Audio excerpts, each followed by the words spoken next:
Selamat pagi, Shalom.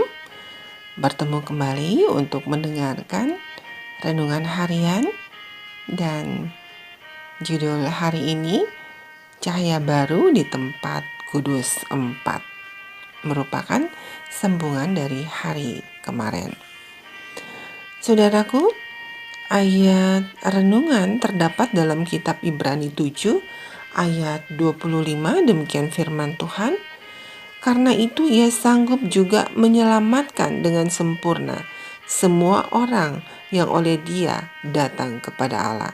Sebab ia hidup senantiasa untuk menjadi pengantara mereka. Mari kita dengarkan uraiannya. Crozier sudah mulai menulis tentang bait suci surgawi sejak Maret 1845. Pada tanggal 7 Februari 1846, ia memaparkan pemahamannya yang paling lengkap tentang topik tersebut dalam sebuah artikel berjudul Hukum Musa. Kita dapat meringkas kesimpulan terpenting dari hukum Musa sebagai berikut. 1. Bait suci ada di surga secara harfiah. 2. Bait suci Israel adalah representasi visual yang lengkap dan rencana keselamatan yang dibuat berupa pola berdasarkan bait suci surgawi. 3. Sama seperti para imam duniawi memiliki 2 fase pelayanan di bait suci padang gurun, demikian pula Kristus memiliki 2 fase pelayanan di bait suci surgawi. Fase pertama dimulai di tempat kudus pada waktu kenaikannya, dan yang kedua pada tanggal 22 Oktober 1844 ketika Kristus pindah dari bilik pertama bait suci surgawi ke bilik kedua. Jadi, hari pendamaian surgawi dimulai pada tanggal itu. 4.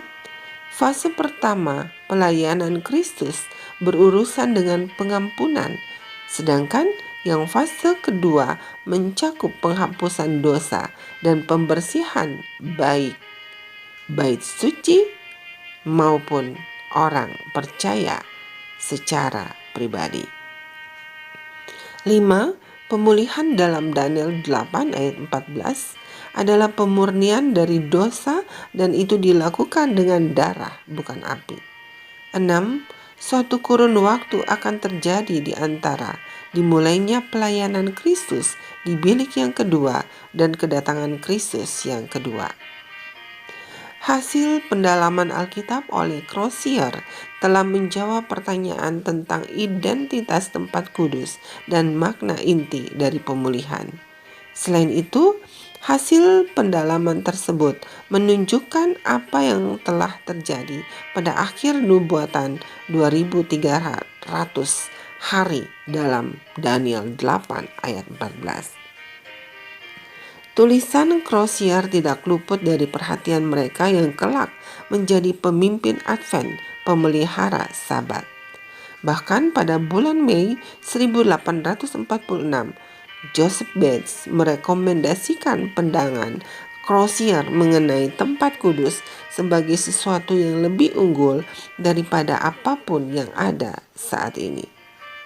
Tahun berikutnya, Ellen White menuliskan bahwa Tuhan memperlihatkan kepadaku dalam penglihatan lebih dari 1 tahun yang lalu bahwa saudara Crozier memiliki terang yang benar mengenai pemulihan bait suci dan sebagainya, dan bahwa adalah kehendaknya agar saudara C menuliskan pandangan yang diberikannya kepada kita dalam Daystar 7 Februari 1846.